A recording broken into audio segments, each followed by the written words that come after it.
Welcome to Keeping Up with Data. Keeping Up with Data is the podcast that keeps data enthusiasts up to speed with what is happening in the data world. We bring in the leading minds from the data industry to talk all things career, news, embarrassing stories, failures and successes. So something really important for us here at Precision Sourcing is mental health. It's something we've been focused on a lot over the last year or so, and we're lucky enough to have partnered with the Black Dog Institute. And we're going to be doing a lot of events with them this year. A lot of our events, money will be going towards them. And they're out there aiming to create a mentally healthier world for everyone. So if you wish to support the cause, please donate via the link in the bio on this podcast, and you'll be seeing a lot more information about Black Dog over the next year. So welcome once again to Keeping Up with Data with me, Joel Robinstein, and me, Emily Noda. And today we are joined by our great friend, Kshira Saagar. Kshira, thanks for coming on. How are you today? Good. Thanks, Joel. Thanks for having me, and thanks for having me too, Emily. No worries at all. We're very, very excited to have you on here. You're a man who is well known amongst the data community here in Australia. And as always, as we welcome a new guest onto the show, I don't want to tell everyone who you are. I'd love for you to tell everyone in 2 minutes a little bit about yourself, if that's all right, Kshira. So like you said, my name is Kshira. I've been in the data space ever since I started working. So I call myself the lost and found guy. You probably heard me say it quite a few times. So I like to think of myself as the person who helps you find answers from stuff you've lost using data and a business. That's how I try to explain to my grandma what I do for a living. That's what I tell a cab driver when he asks me what I do for a living, or my barber when he cuts my hair. I'm like, what exactly do you do? What exactly is a scientist? So I just try to explain that's what I do. So I am pretty much somebody who will help you find an answer using data. That's who I am. And I call myself the ABC guy. So ABC in the sense that I'm typically think of myself as an advisor to leaders in businesses. Think of them as consigliaries, help people advise on what to do and help leaders make decisions. B, I build teams and trust, because with data, it's not just a one man or a one woman show. You need to build teams. And the funny part about data is if it works, people trust you. And if it doesn't work, they don't trust you. So you need to build that trust in good and bad times. And C is you create value. So I do the ABC. That's who I am. So I'm somebody who will help find stuff, and I'm the ABC guy, if that helps explain who I am and what I do. Brilliant. No, thanks for that, Kshira. That's a great overview. And you know what? You've already answered one of our common questions on the podcast, which is explain like I'm 5, or explain to your family what you actually do. So if that's what you tell your grandma you do, then there we go. Fair enough. Well, today, as always, we're going to get your best data joke. We've had some good ones this season. I think this season they've been better than last. So I hope you're up to scratch today. We'll definitely hit Emily on the streets again. We've got a really cool question, which I think is really relevant for you as well, Kshira. So we'll get to that a little bit later. But firstly, I thought today we could just start with a little bit about what you're doing in your role, because you're undertaking a really cool role heading up data science internationally for DoorDash, which is obviously one of these big growing global companies in a new world of, I guess, part of the gig economy in some ways. So yeah, I mean, how do you land a role like that? I mean, a lot of people sit here saying, you know, how do you get onto the international scene? So it's a pretty broad question, but what steps did you take in order to kind of get yourself up to a cool role like that? I think it's just trying to do the ABCs every day and working with the right people. Landing a role like this, these roles are not advertised. They don't typically look out for people. I'm sure as recruiters, you know this. So what happens is it's just somebody who knows somebody else, and we've solved a similar problem for them in the past, and they're trying to build a team out, and they want someone who's done the ABCs in the past and want them to come do the same thing again at a different scale. So that's typically how all the previous roles I've done, and the new role that I've landed is pretty similar. All of them have the same note where I know the person that I work with. It's a lot of network effect that's in play, and they've seen me work and they've seen me help them in a different role, in a different setup, or they've seen me help somebody that they know in a different setup, and I want the same thing. It's like ordering off the menu, pretty much. Exactly what you've done, these 7 things, I would need these 5 things, but just do it again in a different company. And so that's how it typically works. Brilliant. And Emily, I'll bring you in on this because you are right. We do speak to quite a few leaders or senior leaders in the data space. And as recruiters, people do hit a bit of a level for us where it becomes harder for us to help, right? Because it is that, you know, the roles are more who you know rather than we're going to advertise it out to the world. Would you agree? Yeah, I was going to say it's I've heard two things from that. Networking is absolutely critical and key, and like relationships, and then also tenure. I think like Kshira, you've been in some really interesting roles and you've delivered some like significant value to a lot of different companies that you can speak to. Obviously, similar problems that you mentioned, you're now going to solve for other businesses. So I think for anyone that can, I suppose, take away from this is that like tenure is key for value adding and making a difference, and then just relationships and networking, I think.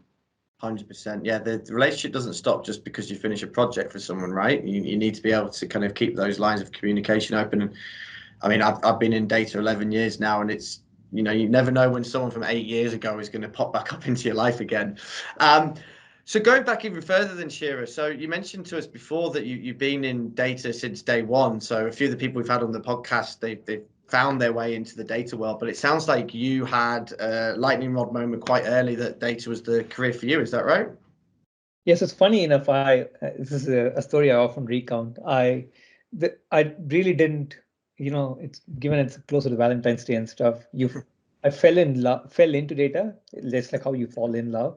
Like I didn't choose it, and so that's typically how it happened. So, the thing that I was chasing was a career in math because I was a big fan of math. In growing up in high school, I had an amazing math teacher, and just like everyone else, we like a particular subject because of the teacher that does the teaching for us. So I really loved math. And so I went down, I wanted to do a job that said, this is where you do math. And so my first job's company's tagline was do the math. It can't get more obvious than that. So I'm like, that's kind of a clarion call for come work for us. So I just joined the company. It turns out they used math, which eventually became data, which is how we think about it. So it's all statistics and math. And data was where it was. And so it was interesting. Like I said, I am really good. Everyone has their own skill set. My skill set is solving a problem that is a bit messy and gnarly, and they're like, we don't know how to solve for this, but we know there is an answer somewhere. Go find it. That's my skill set. So thankfully, data is where that lies, and so I've just been doing that from forever. Brilliant. And as a senior leader, you mentioned about your skill set there in terms of solving big problems. How much of your day now is taken up with managing your team and dealing with your team's problems versus actually dealing with the big business problems? And I guess the second part to that question, which I hate to do, but is, do you delegate those big problems to your team, or are you still kind of brainstorming them yourself as the leader? No, so I typically have the 40, 30, 20, and then the remainder, whatever happens, that split. So the 40% is basically trying to spend time defining the strategy for the business, picking up 40% of my time, basically, picking up one key aspect of that particular business need. So some businesses want personalization, some businesses want better self-serve reporting, some businesses want better data infrastructure. So the business I join decides what it is. So I pick that area and I decide work on the wider strategy, and that's 40% of my time. The remainder 30% of the time is like what a politician does, shakes hands, make sure that you meet everyone, you know what their needs are, you keep them happy. Like I said, a lot of data work is about change management and trying to convince people why it's the right thing to do, not about why it should be done. Everyone says we need to use data. Nobody's going to say, no, we can't use it. Everyone's question is, why me? And how will it benefit me? And so how do you help that? So that's just 30% of my time. The next 20% of the time is making sure I help my leaders who run their teams to have a free path so that they can run what they need to do without any hindrances. This could be an escalation. This could be just getting the money they need. This could be doing the song and dance for them in front of the board or the executive. And the remainder 10% of time is learning.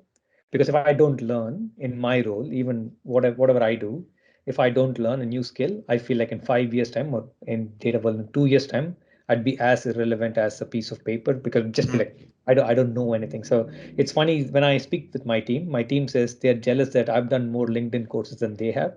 And that's where I want to be, which is I want them to feel like everyone needs to learn. It's not just a junior person in the team. Everybody should learn. So that's typically how it's split 40, 30, 20, 10. Yeah, brilliant. I really like the learning piece there. What do you typically see, Emily? Because from what I normally see, it is those people at the mid-level who would traditionally be those out there doing the most learning, wouldn't it? Yeah, I mean, it's hard because a lot of the time the sort of general consensus from leaders, and this is very generalized, is I just don't have the time. I've got like no time left to myself and things like that. So what time spent outside of work is actually with family, and there's not really any, I don't think there's much of an appetite for learning for sure. So that's great. Yeah, it's great. And I'm seeing that as a differentiate there, Kshira, that you're saying that as part of your role, it's important that you, as the leader, keep learning. And I'm guessing that helps to drive your team as well in terms of their learning. Yep. And if the team sees that somebody who runs an entire data department's learning and he or she is trying to lead by example, then they also feel like there is merit in learning. And if you don't learn, you just don't grow in this. At least in the knowledge industry, you need to keep yourself updated when things change so fast.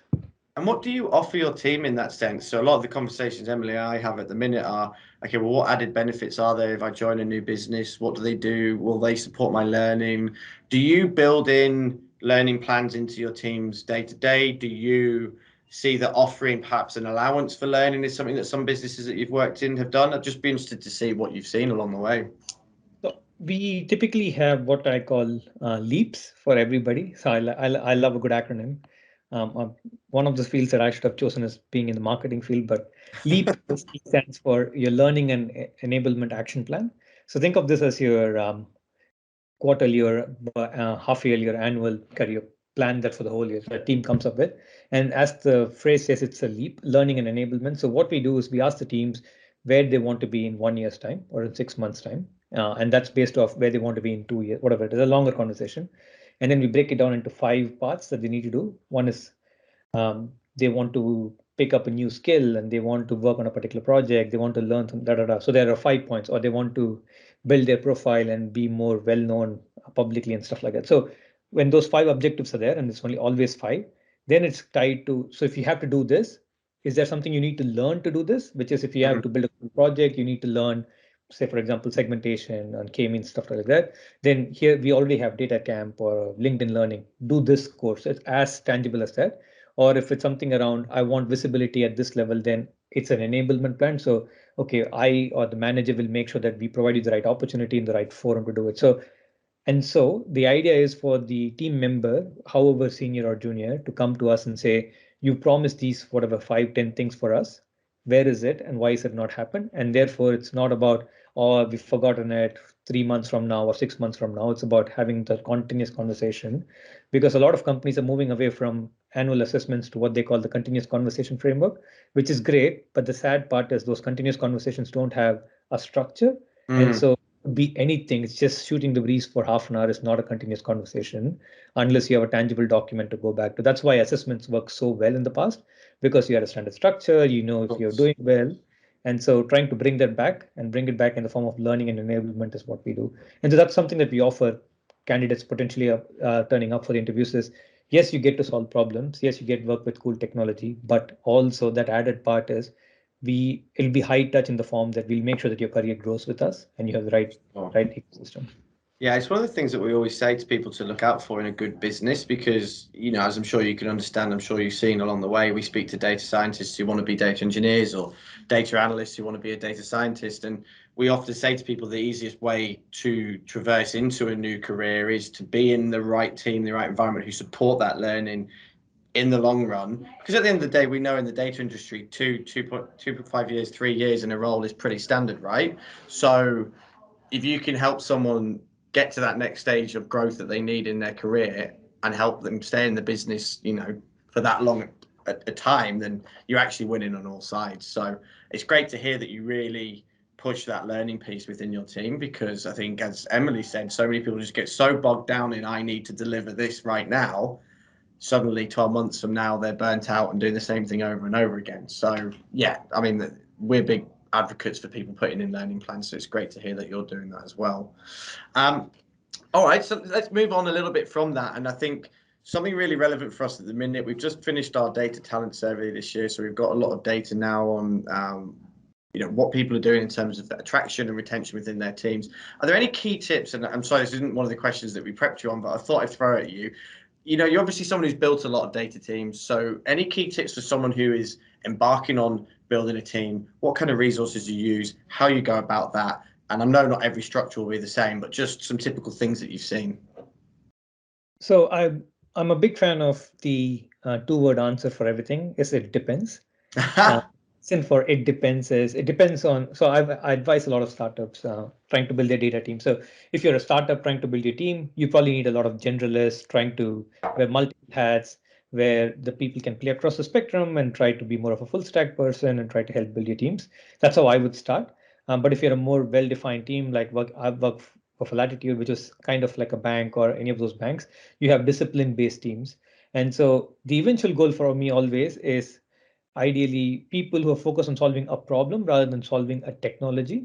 So let me try to explain that is when you hire people and put them in discipline, say there's a BI team and there is a data science team and there is a machine learning team and or a data engineering team, what ends up happening is they are all working towards an output. So the BI team works towards a dashboard, the analytics team works towards an analysis, the data science team works towards an algorithm, but nobody's working towards an outcome, which is which am I driving volume? Am I driving customer growth? Am I driving better customer experience? So what happens is when we start structuring people by disciplines, it makes hiring easy because you go out into the market and say, I just need another BI developer, just tag them on, get work done. But if you really want to have data driven as part of your DNA, you need somebody who can come and deliver an outcome, not an output.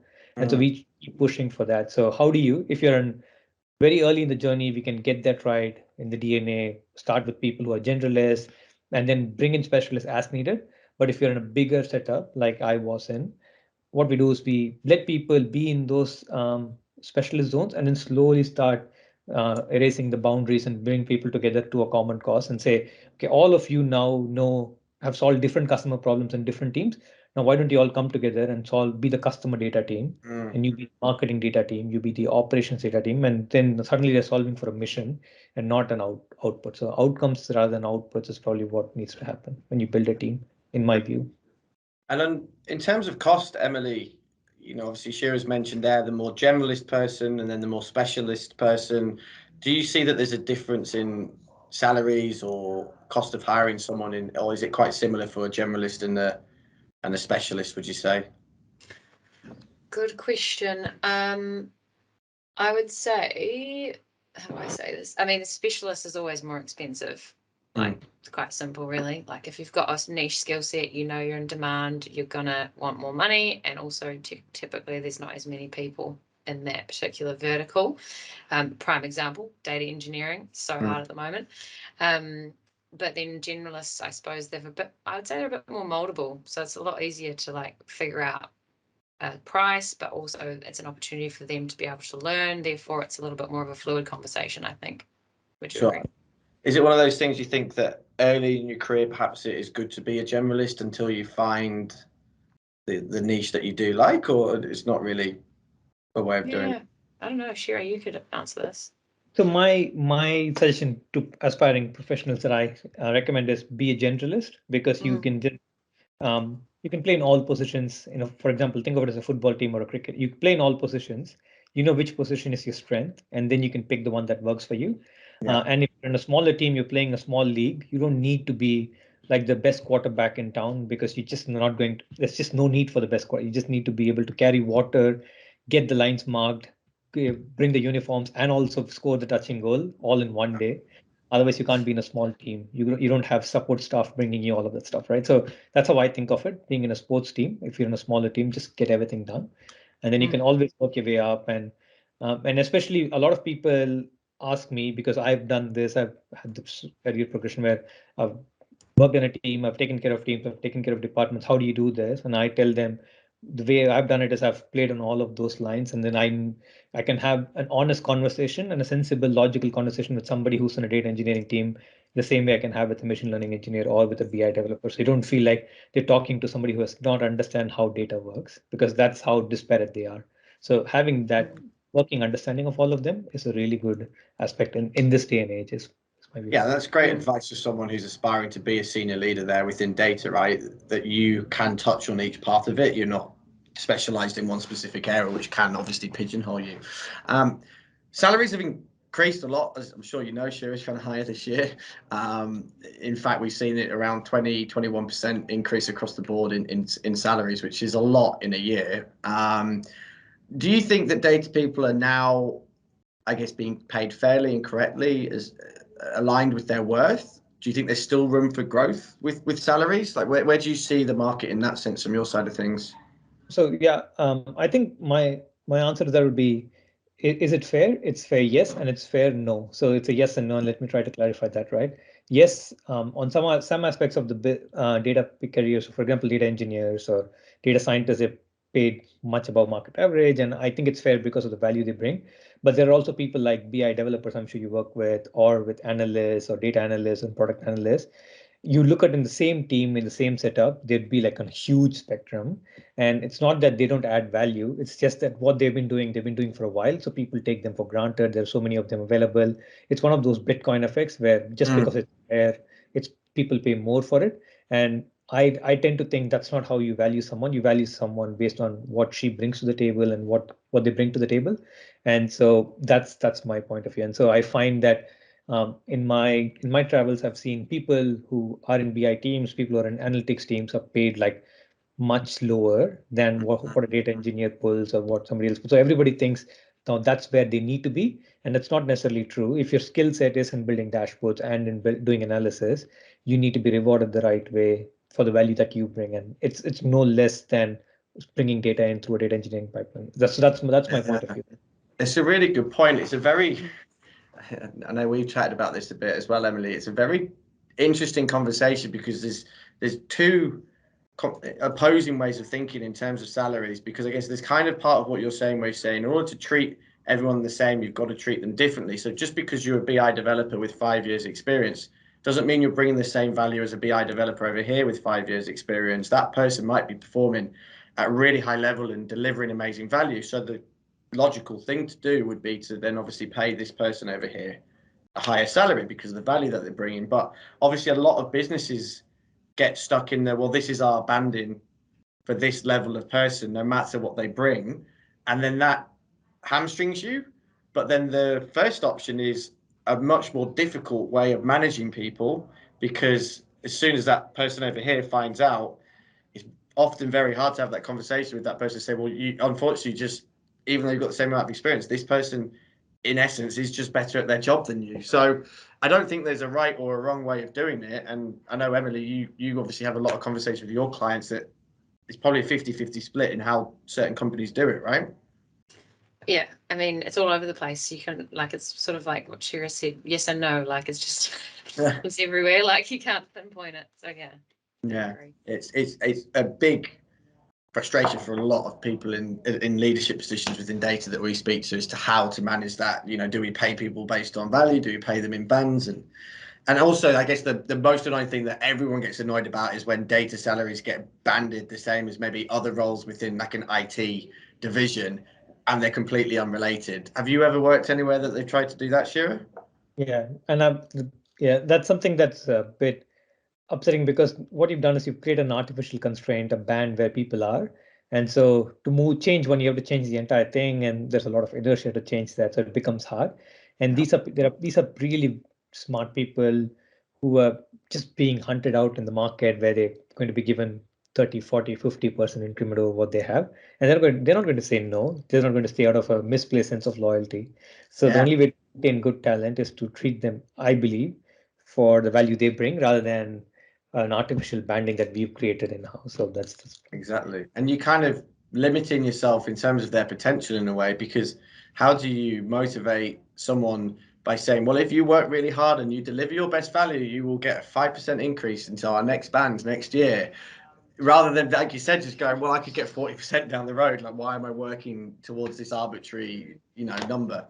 All right, well, it's been a really good conversation so far. Let's lighten the mood a little bit to one of my favorite parts where we do get our best data jokes. Emily, I'm going to come to you. Do you want to go first or second today?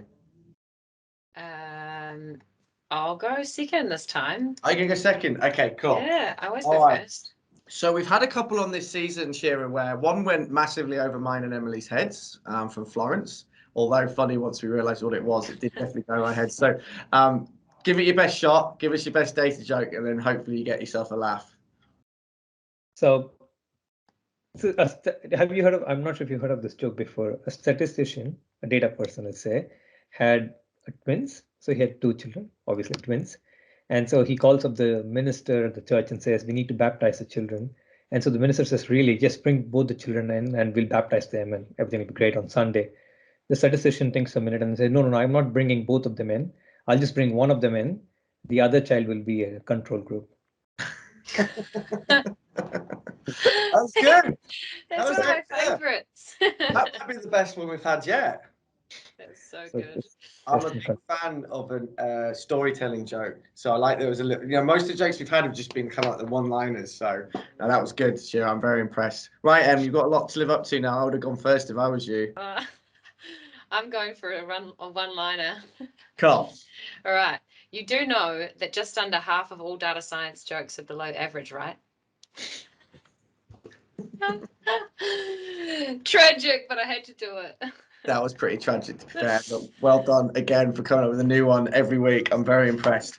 All right, and then the other segment that we always love, we've sent Emily onto the streets and we've asked a question to the general public, Kshira. And what we do each time is we try and guess how many of the general public are going to get this question right. I don't think that, once I tell you this question, you're probably going to say none of them are going to get it right because I don't know how anyone would. But the question is quite simply, how many data scientists do you think there are in Australia? So out of 5 or 6 people, how many people do you think are going to get anywhere near it? 5 or 6%, or? Yeah, no, so we asked 5, maybe 6 people, and we said, how many data scientists do you think there are in Australia? And do you know what, maybe we should guess as well, because I don't remember the answer. Yeah, probably guessing thousands, anywhere in the 3,000s to 5,000s is probably what I'd guess. Somewhere around that, yeah. Do you remember, Em? I don't know if you remember. I feel like it's in like the 4,000 mark, but I can't remember either. Okay, cool. All right, Pretty well, sure. let's go and have a listen and see how the public does. How many data scientists are there in Australia? I would say 135,000. How many? 100,000? I want to say like 3,000. 3,000.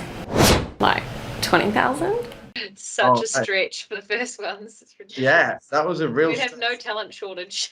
The one who said 135,000, 100,000, they're definitely stretching it, aren't they? So, and I think we said those that are in the kind of 3,000 to 5,000 range would probably be in and around the right mark. So I think we had 2 people there get it correct. Do you know what? I actually have to go and find out how many there are because I don't. I'm sure you said 3,500 or something. It was started to 3,000 from memory. Do you know what? I reckon that we can find that out pretty quickly whilst we're doing this. But I mean, it'd be lovely if there were 135,000 data scientists in Australia. That would be pretty good. Make your job redundant in some ways, I think, Emily. Definitely be short on work. Yeah, 100%. Okay, the answer that we've got is, around the 4,000 mark. There you go. So people who actually think of themselves as pure data scientists. So you did well as well, Kshira, with a good guess there as well at the right level. I reckon there'll be double that pretty soon, though. So it'll be interesting. Yeah, 100%. With a lot of universities, we work on industry transition programs for undergrads. So we work on industry advisory bodies with universities where we're trying to encourage students to take up an internship with us directly, and we pay for it and stuff like that. So hopefully we'll see a lot more of that and a lot more people coming into the space. I think so. Are you worried at all? I mean, maybe it's not something that keeps you up at night, but worried at all? Obviously, we've had a very low amount of immigration. We've also had a very low amount of international students coming over to study in Australia. Do you think that there's going to be an issue? Because I think everyone thinks as soon as the borders open, everything's going to be fine again, which we as recruiters, we don't agree with because of the current immigration laws. But more so the problem being is that there's going to be a dearth of talent between 0 and 3 years experience over the next few years. Are you seeing that? Are you worried about that yourself? So I'm worried for people who take the talent for granted. People who think people have nowhere else but to turn up and work for you for much lower fees and like unpaid internships and bad things like that. I'm not worried for people who want to take care of their talent, will make sure that they get the right pathway and stuff like that. So yes, worried for people who don't have a plan, who just think people magically grow on trees and somehow data scientists will turn up at their doors asking for a job. That's not going to happen. So yes, there's definitely going to be that dearth.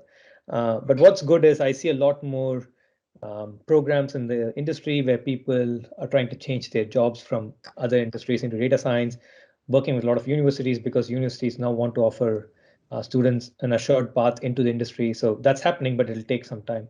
But yeah, definitely something that we will be worried about. Yeah, no, that's a great one. We've been advising a lot of our clients as well to look at those career changes, shall we call them. But one of the struggles that we often have with certain people that say they've got 10 years experience in a different field that whilst comes with some really good experience within business, obviously not within data, is how you pay that person. Because do you pay them the same as a graduate, or you're obviously not going to pay them the same as they were on in their previous roles? So there's definitely been a little bit of a challenge there. And just as a side note, as I mentioned, our talent survey has just been complete. And as I said, salaries have gone up. There's now only 8% of the data market in Australia that are earning under $100,000 base plus super. So I think that's a sign as well that there aren't as many grads coming through, because obviously those would be the people that would be earning those salaries. But speaking of young people, Kshira, and of course you are still a young person as well, what would you go back and tell 21-year-old you to help them at the start of their career, do you think? So I tell somebody just coming into a career that it's just work and don't let it overwhelm you. A lot of people take it too seriously. They overwhelm their personal data. Like work is just a part of your life. And when you start in your career, you just want to have a go, do everything you can do, think about work all the time, let it affect your relationships, your physical health, your mental health. It's just not worth it, because like they always say, and when they tell that to you when you're young, it's not a sprint, it's a marathon. You tend to think that they're just being old people. Yeah. But I'm enough, and I still think it is probably a revelation for me even the last couple of years, where I've started focusing on my own physical health and mental health rather than just let work consume me. Just focus on your work, make sure that you do the right thing. You will get the right opportunities to do it. You just don't have to kill yourself trying to do it. That's probably what I would advise people. Yeah, the last 2 years have really helped teach us that, and it's been amazing to see how much people have changed their mindset. It's quite a similar message that we got from Florence a couple of weeks back as well, wouldn't you say, Em? Yeah, I think she said that as well. She always tries to bring like comedy to her work so that she doesn't take life too seriously in her job, which is obviously along the same vein. So it's definitely something you need to do. Otherwise, you just get bogged down in your, like you say, Sherry, your physical, mental health, everything sort of crumbles with it. And that's sort of a baseline for success, really, I think. And Emily knows me from quite some time ago, so she's seen different versions of me. And so probably the first time I met Emily to how I look and feel today is probably much different. And Emily can vouch for that. Yeah, Shira looks like he could be an Iron Man or something now. I think the same with you as well, Em. When you first met Shira, like you focus so much more on your mental and physical health now as well, right? So yeah, exactly. It really helps lift you as you go through your career. If you don't start having that focus, it does just wear you down, and you can only go so far. So I'm really glad that on most podcasts that we've had, especially recently, that this has been a discussion that has come up over and over again. So it's obviously yourself we've spoken a lot about today, Shira, but one thing that we love to ask is the most amazing colleague that you've ever worked with. Is there anyone that comes to mind, what made them so amazing, and how they influenced you? So I gave it a bit of thought, and so there are a lot of people, and a lot of people listen to the podcast that go out. So while everyone's amazing, you have to obviously pick one. For me, that would be my first ever leader, my first ever manager. The reason is, like, he taught us a lot of those skills which you don't get taught in universities, like how to make a PowerPoint presentation in a way where you focus on the nth level of detail. How do you do an analysis with the most level of detail? And the first day when I came on the job, he could have easily given me, like, this is my first day as a junior analyst in a team. He could have just said, yep, here, just do this grunt work and keep doing it. It's like, nope, this is your first day. I want this to be a really good day. So here is a new problem that I have, and I have not solved it. And I know it's hard for you, but take your time and solve this. And then, so you don't feel like you're solving some secondhand problem, you're solving a new problem. And so I've taken a lot of those learnings when I go to when I build a team, when I bring people on, I make sure that they get to be treated the way I got treated. So I pass it on, be teaching them very specific aspects of how do you present to the board or the executive, or how do you make a presentation, or making sure that the first day's work for them, even if it's a junior analyst right out of uni, is a full tangible piece of work, and not just here is somebody wrote this old piece of code, just fix it and clean it up and debug it. That's not what you do. So things like that, a lot of difference, make you feel like I want to be here, I want to do this thing, and this is the right person. That's brilliant. Everyone needs a leader like that early in their career, I think, to kind of really grasp what it can mean, because so many of us are told when you get into the corporate world, it's dog eat dog and it's a rat race. And yeah, yes, you're going to meet people like that obviously along the way, but to have an influence like that early in your career, I mean, obviously that's helped shape the way you manage and lead people as well, which is great.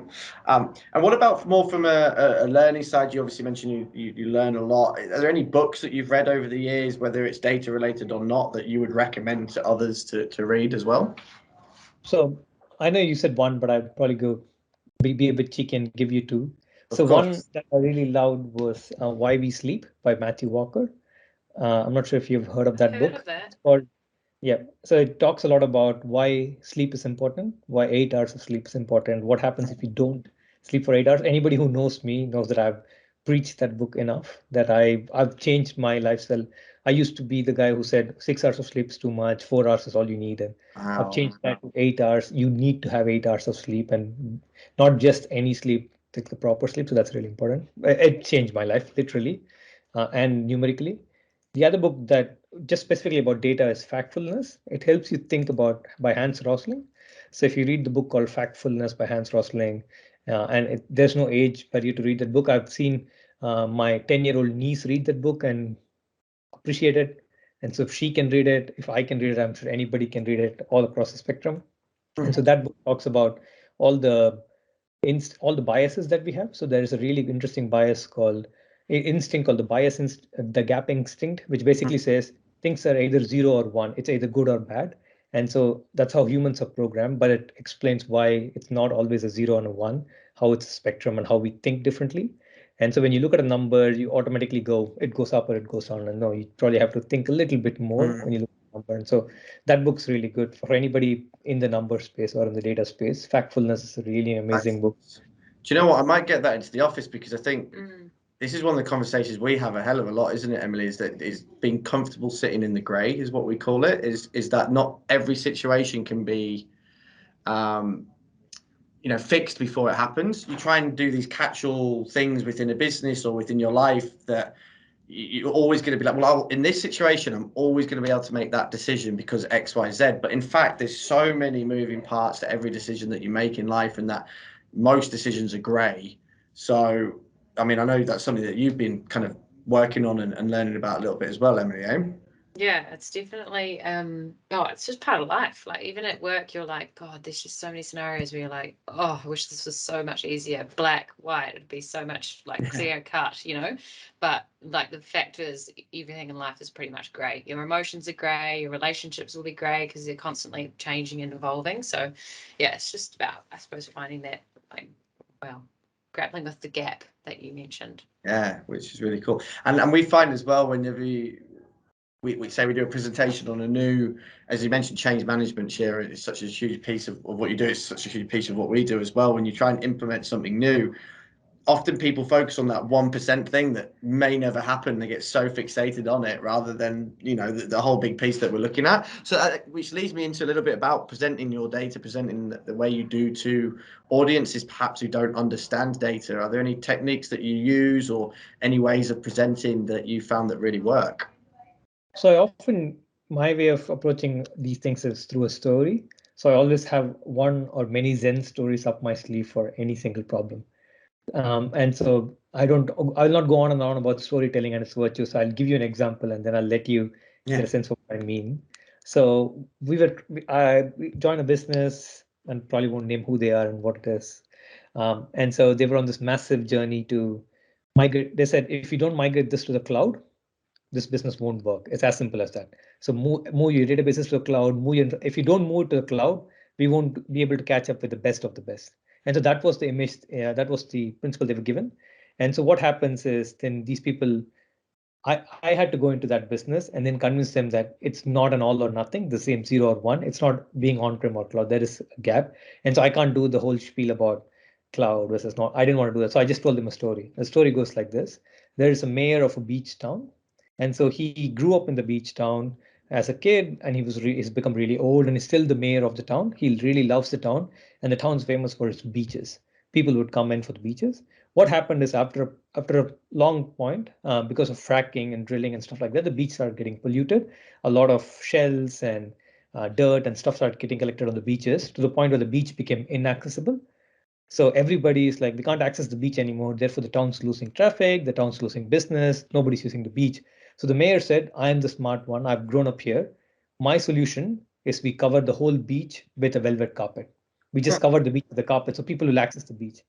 And so the point is, nobody questions him, but a young 6-year-old girl lifts her hand and says, wait a minute, why should we cover the whole thing with carpet? Why can't we just ask the visitors to wear shoes? So they can walk on the beach. So there is a middle ground. And so I connect that to saying what we are proposing is cover the beach, move everything to the cloud. I'm saying let's wear shoes, which basically is let's move things that need to move to the cloud and leave it things as it is. And so we clean it as it happens. And so when you try what you want to do with the story, people get a sense of what happens. And that's typically how you make a point. And it's not just for data, it's for any field, but for my field, it works really well because story then drives the point home. It's pretty much a Mary Poppins song. A spoonful of sugar makes the medicine go down. So that's what it is. No, I couldn't agree So more. good. And do you know what? One of the best pure salespeople that I've ever met is our MD Simon, and he has a story or an analogy for everything. So you could tell him one word, and he's like, "Here's a story about that," and then he hooks you in, and by the end of it, he brings it back to that main point. I can't agree more that storytelling is a lost art for a lot of people. People walk into the room and go, "Well, I have the data, or I have the point that proves it's all." But that's not what people want to hear a lot of the time. Without the story, then you're never going to get anywhere. So get very, very good advice. So we're moving towards the end of the podcast. And one of the things I was keen to talk to you today about, Kshira, was the future. Because we obviously know you as someone who is very forward thinking, obviously working for a business like DoorDash as well, that is changing the way we do things in the world. What do you see as the big things coming up in the next kind of 2 to 5 years in the data world, or do you think we're gonna be still dealing with the same sort of problems that we're dealing with today, or do you see there's a big change coming? No, I can definitely see a big change. I'm not sure about the next 2 years, but in the next 5 years, I can see a big change coming. And let me explain what I mean by that is a lot of technologies are becoming extremely commoditized. So 5 years ago, if you were recruiting for a data engineer or a data scientist, he or she, they would have to come build everything from scratch, know everything, do the DevOps, it's just 100 things that they need to know. And I remember 10 years ago when I was writing one single Spark code, I had to learn the whole thing about infrastructure management, maintenance, cluster man, all of that stuff. So now everything is commoditized. A lot of data science components are just API calls somebody needs to write, just 10 lines of code and you have an algorithm up and running. A lot of data engineering tools are becoming extremely commoditized, a lot of data governance. So a lot of these specific skill sets are becoming commoditized. A lot of companies in the market solving a vertical problem. But what cannot be commoditized is how do you put them all together to solve the problem? So what I feel, and that's again back to my spiel, is I feel in 5 years' time, you would probably start looking for people who can then know how to use this technology to solve a business problem, which is how do you solve for the outcome, not how to build a dashboard. Don't want somebody who knows how to bring data. You want someone who can do that and solve a business problem. So that's where the business industry will go. And I can already sense that in some of the aspects where people don't hire their BI teams anymore. If you're a young startup, you just like, yep, I just plugged X and Y and Z to this and it automatically threw everything out. I don't need a BI person because they figured that out. Yes, I just plugged Fivetran into it. I'm getting my data. I don't need a data engineer. So businesses are figuring that out. So yes, big businesses will be slow to move, but the smaller and newer ones will figure that out. And then you want people who know how to use it, not what to do. And there'll be a lot of difference to that. So that's going to change the game a lot for what is often considered quite a technical skill set, especially the more back-end data architecture, data engineering. So what advice would you give people who probably hear that and go, wow, that's not really my skill set right now? I am a technical person. Now, I know you said the bigger companies will be slower to change, so probably 10 to 15 years rather than 5. But what advice would you give people who maybe get a bit nervous hearing that?